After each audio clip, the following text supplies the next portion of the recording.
All right, you beautiful people. It is Tuesday, December 15th.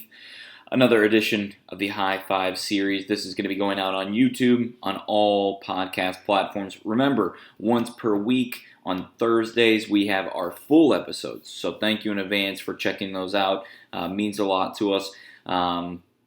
First off, we're just going to dive right in. Number one has got to be Monday Night Football.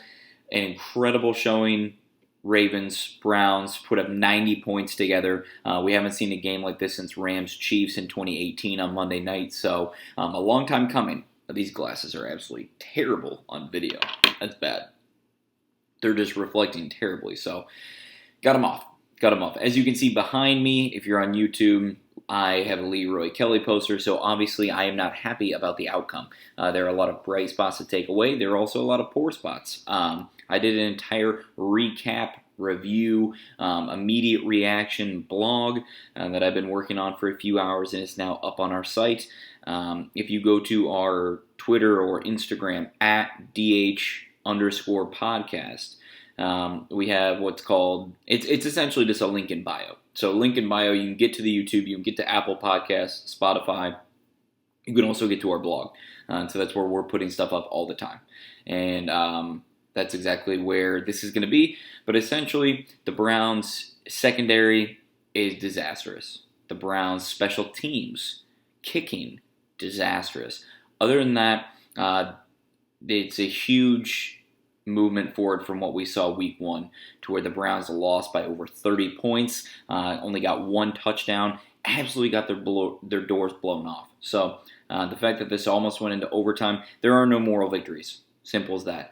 This makes the AFC race even tighter. So essentially, with the Ravens' victory, you can count the Patriots completely out of the playoff push. Their only hope was for the Browns to continue to win out.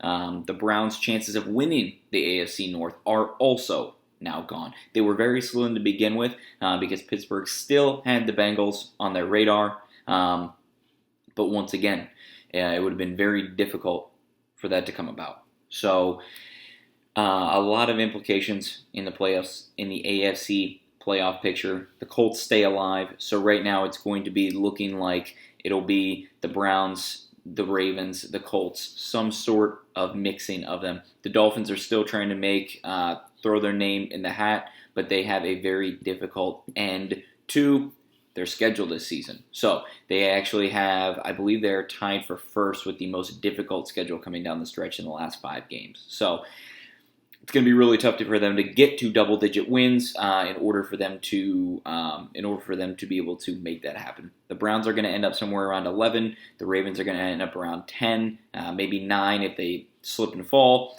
But again, you got to watch out for that. It's not the only thing that Lamar Jackson was slipping on last night. He had a few number twos, if you know what I'm saying. All right, number 2, you would. That was such a bad joke. That was terrible. I don't know how people let me get away with this. Edinburgh High School, Texas. We not broke this story, but we talked about it almost 2 weeks ago now. And it was when that high schooler truck-sticked that referee who ejected him in Texas. Now, that kid was a former Defensive Player of the Year. He was the punter, he was the kicker, and he's also an all-star wrestler. So he has been removed from any extracurricular activities, at least for the school year. I think that should probably be his high school career, but I think he's a senior anyway, so I don't think that matters necessarily. They put the school on a 2-year probation, athletic department, I should say. They put the coach on a 1-year probation. I have no idea what that probation entails. Maybe just higher scrutiny or making sure that they're putting their players through different types of training, but there is a lot of scrutiny in the program because this is not the first time this has happened. We've seen Emmanuel act up before. Now, wasn't really brought to anybody's attention, but last school year he did the same thing in a soccer match. So he's clearly, at minimum, a 3-sport athlete, very athletically gifted, but when you talk about having a short fuse, when it comes to him, he just has no fuse. It's just a spark, boom, gone. So hopefully he's able to turn it around in a collegiate experience. I don't want somebody's life to be defined about what they're doing when they're 17. That's absolutely crazy to me to think about. Because if I was defined by what I did at 17 and 18, I mean, nobody would listen to me whatsoever. I was so idiotic. And I'm sure that when I'm 37 or 36, looking back on me at 25 and 26, I'm going to say the exact same thing. So it's just kind of growing, becoming a better person constantly. Second offense, very difficult, but hopefully he can get his act together. Number 3, Jim Phillips. Congratulations, you have now become the new commissioner of the ACC. This is huge, and I'm sure that it's extremely well-deserving, first off. So he was the Northwestern athletic director. He came very well recommended from Big Ten other athletic directors. He led a lot of renovations, new builds at Northwestern. He's clearly overshaping a larger culture change at Northwestern. I mean, look at the football team. If you even just look at the number of wins from 2017 alone to 2020, it's astronomical. That's bringing in the right coaches. They can recruit different players that want to be at that highest level, that want to compete like they are this weekend for a Big Ten championship. He was actually in the running for the new Big Ten commissioner in June before they selected Kevin Warren. And it looks like the Big Ten is massively regretting that decision because Kevin Warren is an absolute idiot. So stupid. They brought him over from the NFL, and it's clear that there's a few things that are lost in translation. Kevin Warren has made an absolute mockery of the Big Ten, and I'd be really surprised if he makes it a few years. The only way that he does make it more than just this football season is simply because nobody really talks about commissioners of leagues unless it's during a crazy scandal or a pandemic. And so the ACC is going through a change. They selected Jim Phillips, and he's going to be leading the ACC from now on. So that's going to be taking effect next month. And what we'll see there is we'll see a lot of, you may even see other Big Ten guys moving over. That could be an administrative shift. I don't know exactly how that works. I'm really excited to see how that plays out because if they start to pick off Big Ten people, then the Big Ten themselves might have a couple new decisions to make as well. All right, number 4, Sam Darnold. He says that he wants to be, quote, Jet for life. Well, let me tell you this one. It's not his decision anymore. He is still, he was in the Baker, Lamar draft class. This is still his kind of, what is the word I want to use? It's his contract year. So he's not playing good by any stretch of the means for a contract year.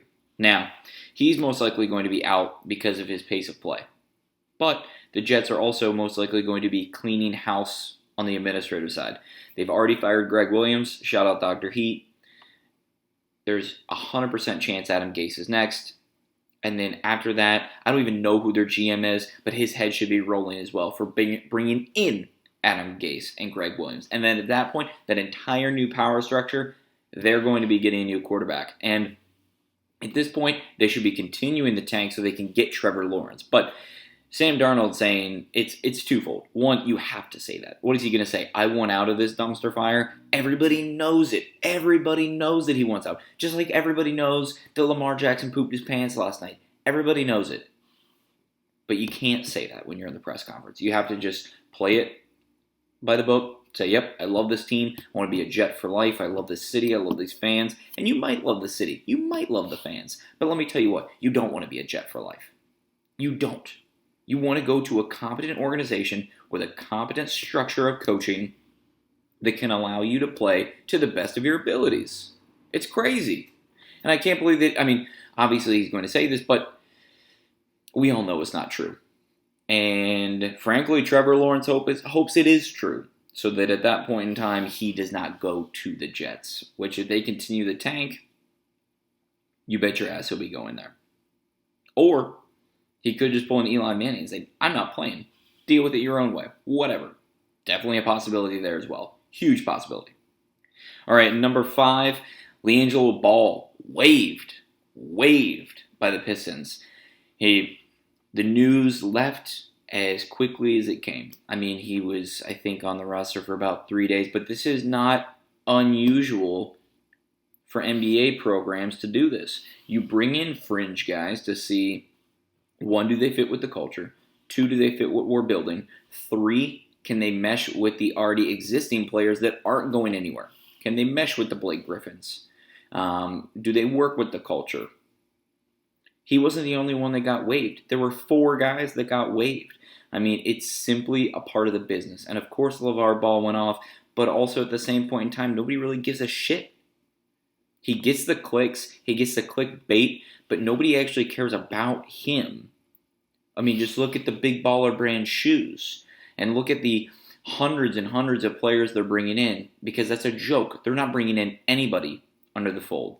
The shoe sales sucked because apart from just clickbaiting and a couple tweets, they provide, or not they, because the Ball family themselves, especially LaMelo, especially Lonzo, they provide a lot to the NBA. LeVar provides nothing but clickbait. That's it. And if you can't see through that already, there's nothing I can do to show you. Whether it's threatening MJ, wanting them, but yet somehow wanting all of his sons to play together in Charlotte, to saying that the Pistons are going to regret the day that they let LiAngelo go. No, they're not. Because he's the worst Ball brother. He's the worst one out of them all. Can't blame the Pistons. They made the right decision. But are we even going to talk about these other 3 players that got waived? No. No, we're not. So there you go. There's your top 5 for the day. We will see you back tomorrow. It's going to be a good one, folks. I want to make sure that you know where to find us, at DH_podcast. If I knew video editing skills, I'm trying to take videos to learn, or trying to watch videos to learn more about how to put things in here, so that you can just click a hyperlink and get that done. So, all right, everybody, we'll catch you tomorrow. Find this anywhere. Listen to our full episodes. Interact with us on Twitter. We're always accepting new guests. If somebody wants to come on the pod, we're more than happy to have them on. If they'd rather come on one of these daily segments, that's great too. It's great too. All right, everybody, take care. We'll catch up soon.